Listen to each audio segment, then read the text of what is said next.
Well, my name is Arnaud Pasquali from the European Commission representing this program,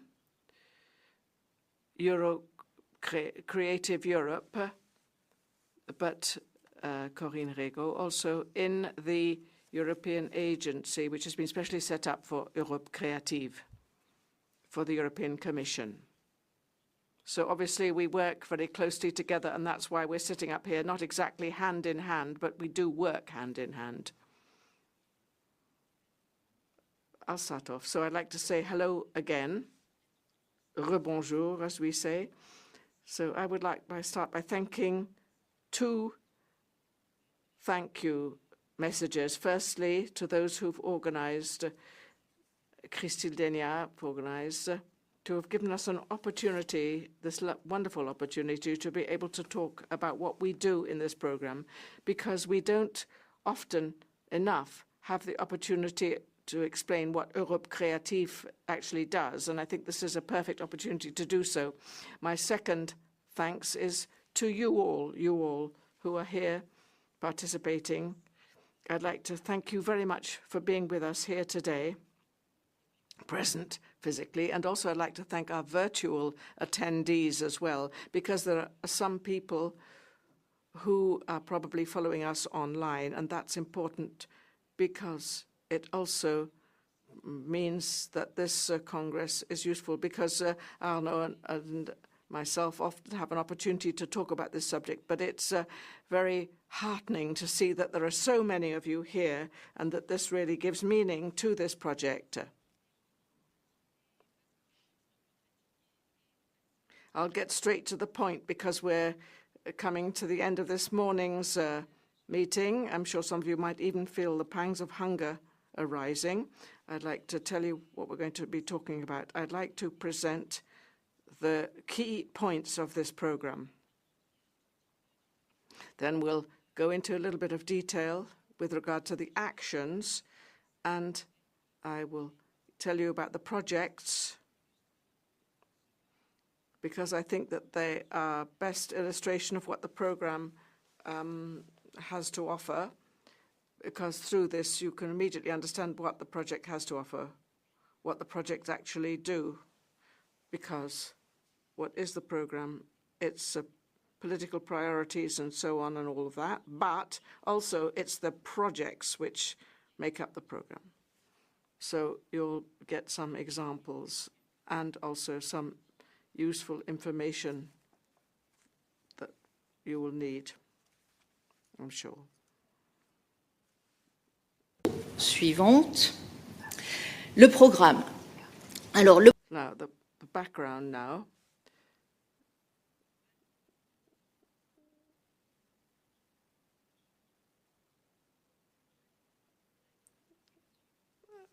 I'm getting a little bit tired because I was going to talk about the next slide, but the background first. So this isn't the only one which supports creative sectors. There are many programs and structures which support it in the European Union, which support culture and creation. But Europe Creative is the only program which exclusively devoted to this cultural creative activity. That is the added value of this particular program. There are two main objectives, which is to support, develop, and preserve cultural and linguistic diversity. I'd like to attract your attention to linguistic diversity, its diversity, and also to support the competitiveness and economic activities in this sector. So the first objective, the main objective, is an historical one, corresponds to the values of the European Union and so on. And the second one arrived a bit later with the first Europe Creative Programme, started in 2014 and which concluded in 2020, because we said that the economic potential of the creative sector was important, and it might be a good idea, an important lever, not to support only non-lucrative, non-money-making making activities, so that this wasn't such a bad idea to support others as well. And in addition to these two objectives, there is, of course, there are some political priorities, either transversal, concerning all the programs of the European Union, or questions of themes, or emerging priorities when we're talking about meeting challenges, or perhaps trying to calm crises, for example, Ukraine being an example of one of these. Le budget, le nerf de la guerre. The budget, le nerf de la guerre, the nerve of war. So I would like to thank this lady who spoke about the budget. Well, of course, the budget is very important. It's an important matter, and we have to fight to be able to increase and to make sure that this budget is increased rather than decreased. And as you can see, we've produced a little graph to show the development of this budget, 2.4 billion for the Europe Creative Programme from 2021 to 2027, since the programs for financing are established on the basis of the budgetary framework, which is a 7-year framework. So as you can see, there has been a spike of the budget for culture.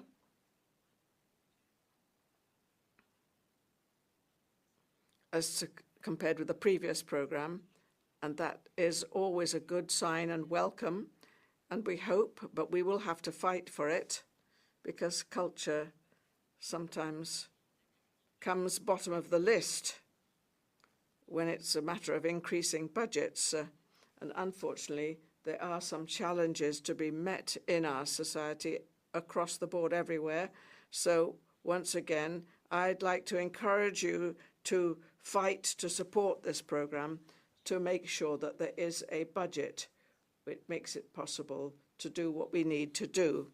So you can see the development of this budget.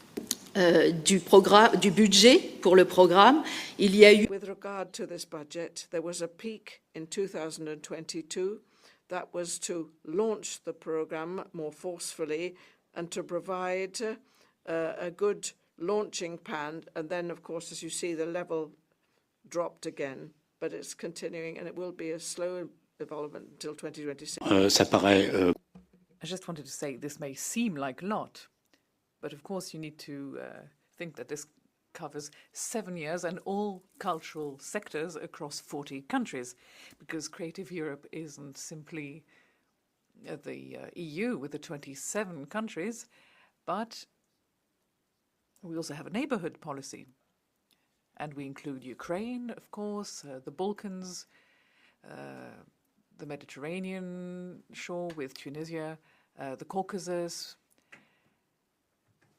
Iceland, Liechtenstein, and Norway. So we are quite open, and we view Creative Europe as a vector of cooperation, communication, and working with our neighbors in the greater European cultural family.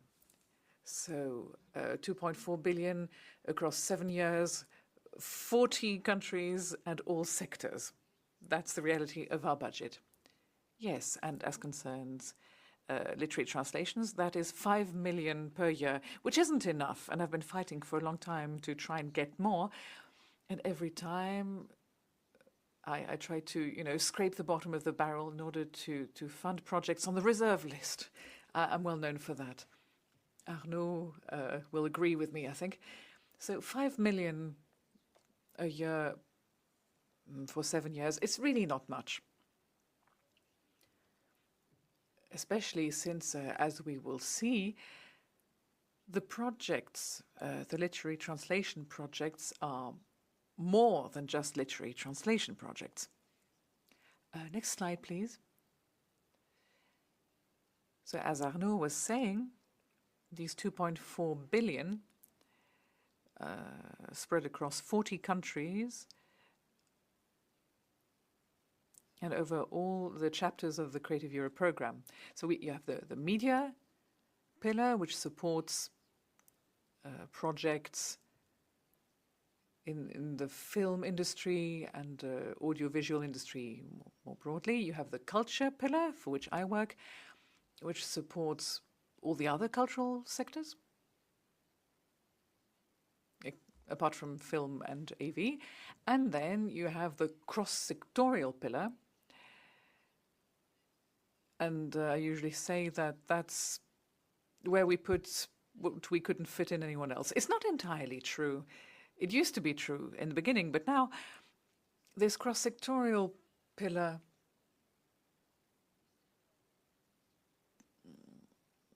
covers initiatives that are current, that are topical, and that are important, such as independent journalism, the media, and new technologies. Media, and especially media literacy, which I think we can all agree is crucial, and which we also touch upon. And we see this in many projects which are also supported by the cultural pillar. Education is always a very important aspect of cultural projects, as we will see when we look at the concrete projects a bit later. Next slide, please.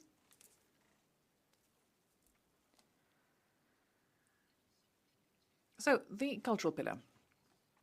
Here we have a look at the funding opportunities that exist under this pillar. They're not the only ones. We will see that in the next slides. There are many others, but here you have the main ones. And the legacy ones, I would say. So the European cooperation projects, because in the field of culture, we're always looking at cooperation. The EU can only support cooperation, obviously. And then we have the European networks, and this title has been shortened for reasons of space.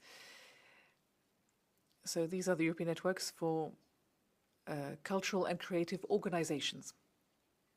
Then we have the platforms, the European platforms, and here too the title has been shortened. This is about the European platforms promoting emerging artists. So the goal of these projects is very specifically to support and foster emerging artists in the cultural sector. This is an action that was set up in the context of the media pillar with Europa Cinema, which, as you may know, is a network of cinemas showing European non-national movies. So that's what the platform project is, essentially. In all the other sectors, and not only as regards cinema, we wanted to support projects that program works by non-national European films or non-national European artists. And now we have CEATL for the book sector, but we also have Live Europe for the music sector, which is a network of venues programming performers. Then we have, which I'm sure you'll be interested in, the traditional action supporting literary translation, which is now called Circulation of European Literary Works.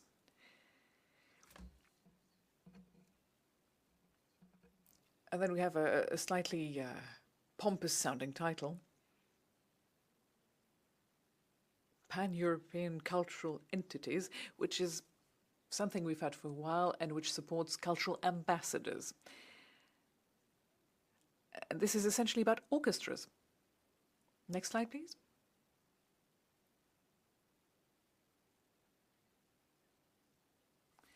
We have other types of action and project. For instance, in the field of heritage, we have the European Heritage Label and the European Heritage Hub. Perform Europe is a scheme supporting the performing arts sector with responsible touring. And then we have the support scheme for Ukraine,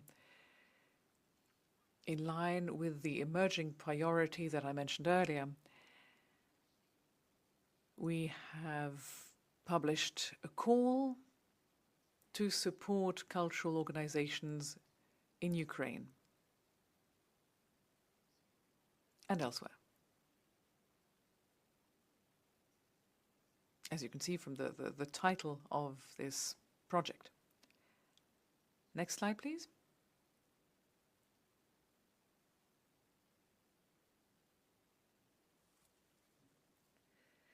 As I was saying, there are many ongoing projects.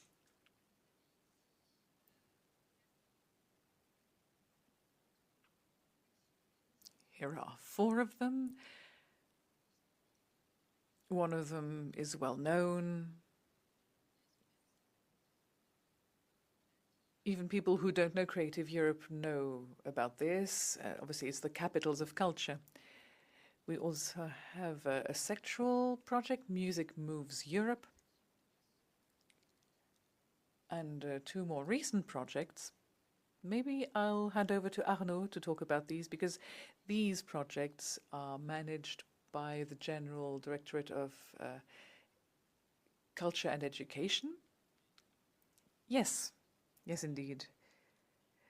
As you probably saw, we support the book sector through supporting translation, various cooperation projects, as you saw during the previous panel. And Corinne will give you further details in a moment. And in order to strengthen these schemes, we have other types of projects, such as the European Award for Literature, which is implemented by the European Federation of Publishers and the International and European Federation of Bookshops, in order to highlight emerging European talent in the field of writing. And we recently initiated a project called the European Day of Authors, or the Day of European Authors, aiming at strengthening the links between authors and translators, and making visible to a younger audience in schools, but also elsewhere, in libraries, in bookshops. The idea being to really show the authors' faces and get young people to meet authors, to meet writers, and to really meet the actors of literature in Europe. So we set up this initiative a couple of years ago. We created an event, and everything went very well, and we've planned more than 2,000 events in schools, libraries, and bookshops with authors, with translators, going into schools and then talking to the young people.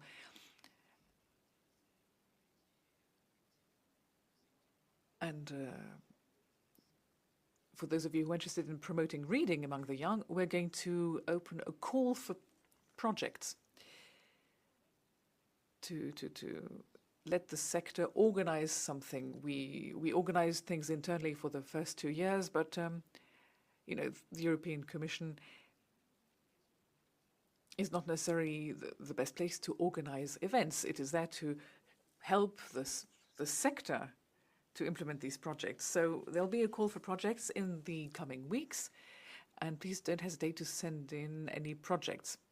The idea is to select a consortium who will be managing the organization of this event, promoting reading and strengthening the connections between writers and schools and young readers.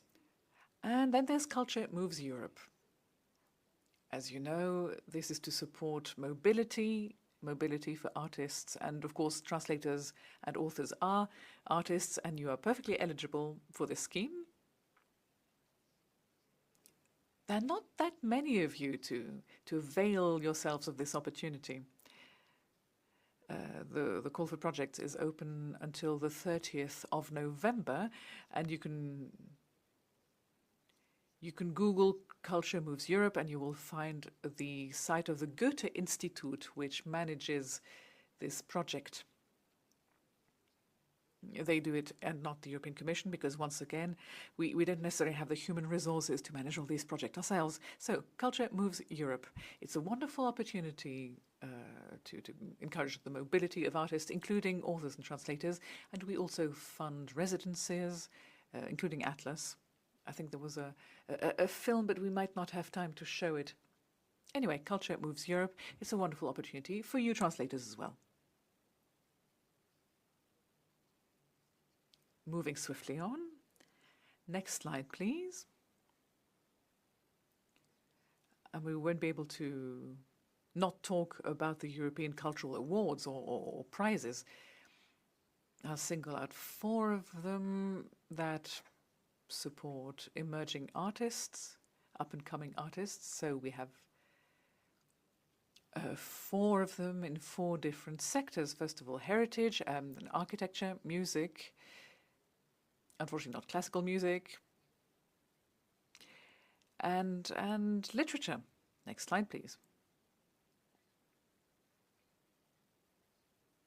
Of course, we can't mention actions and projects without talking about priorities. As I was saying, the program is set up through the projects it supports, but the program itself is guided by a strategic framework outlining the main priorities. So what are the current priorities? They are artists and cultural professionals, especially as regards their working conditions and fair remuneration. So this is a very pressing issue for translators, and we're giving it a great deal of attention at the moment. And then everything that relates to cross-cutting priorities, such as inclusivity, equal opportunity, the environment, and everything that would make this program more green, and the various transitions, the digital transition, new technologies. There's the international dimension, because very often we forget to mention it, but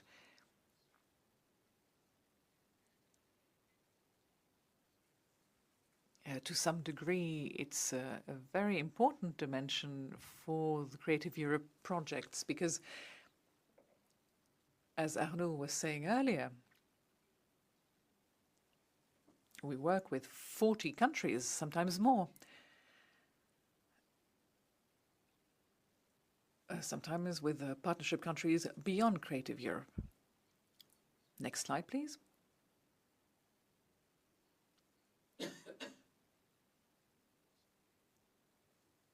Okay, I won't go into detail here because we've already covered this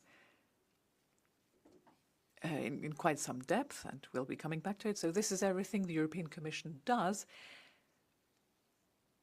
on certain issues, and the way member states work with the EU, with the European Commission, to ensure that we can meet certain challenges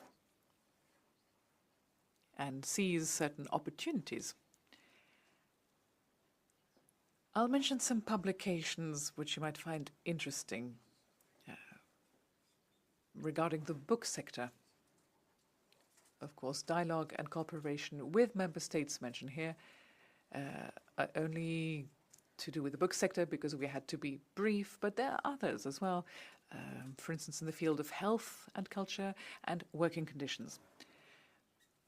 Moving very swiftly on to the next slide, here we are. Now, this is our flagship project to support literary translation, and our first sectorial project for the book sector. This is a slightly older project. It was among the first cultural projects. It was set up a few years ago. Next slide, please. There we are. So I'll try and sum up what I was saying earlier. We support the call for projects will be published in October, so look out for that if you're interested. If you think of a project that we might support, please send in your application. So the goal is not only to support literary translation, but also to support the circulation, the dissemination of works, because what is our goal ultimately? It's to write, to translate, to publish, and to disseminate books to the greatest number of readers. That's what this is all about. We want these books to be read, and in order for the books to be read by the greatest number, they need to be circulated. They need to be translated and circulated. So, among our priorities, you have this, spelled out a bit more elegantly, but this is essentially it.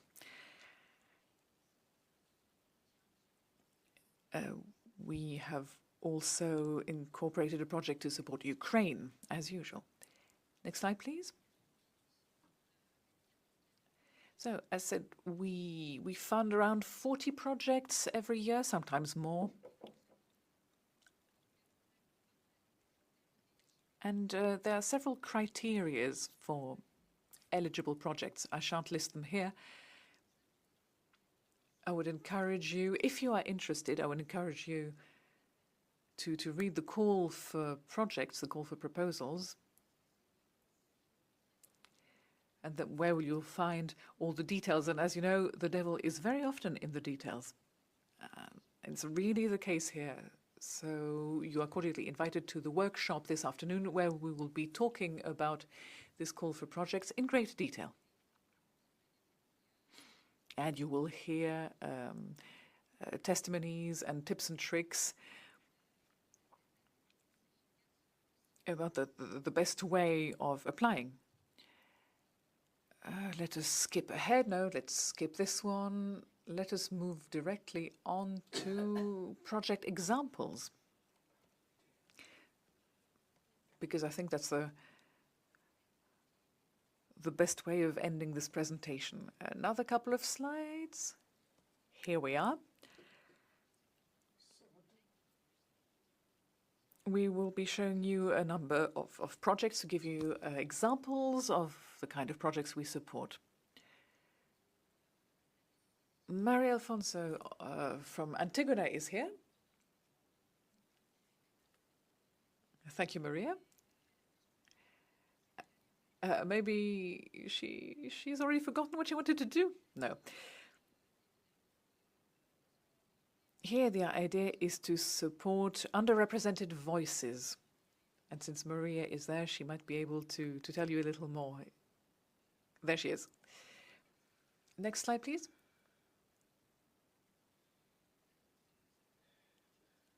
So we wanted to talk about this project to show you that there's a great deal of linguistic diversity in the projects we support, but also a diversity of literary genres.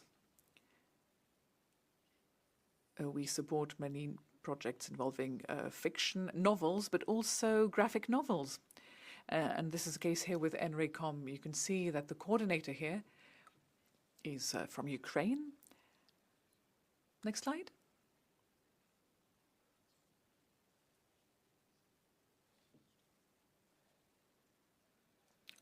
We have continued working with Ukrainian publishers since the outbreak of the war. Publishers who carry on working in their country in spite of the war, and who are still doing what they need to do. And they've told us, we don't want to stop. We don't want to stop publishing. And I think it's very important to say that. And we're here to support them to the best of our abilities. So we support comic books, graphic novels.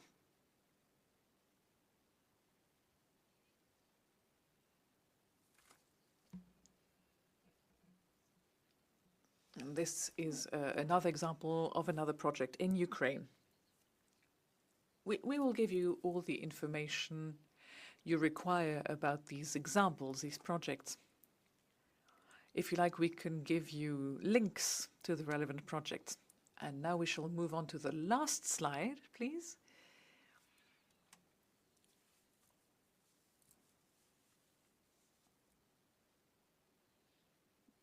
And here you have the links to the relevant resources.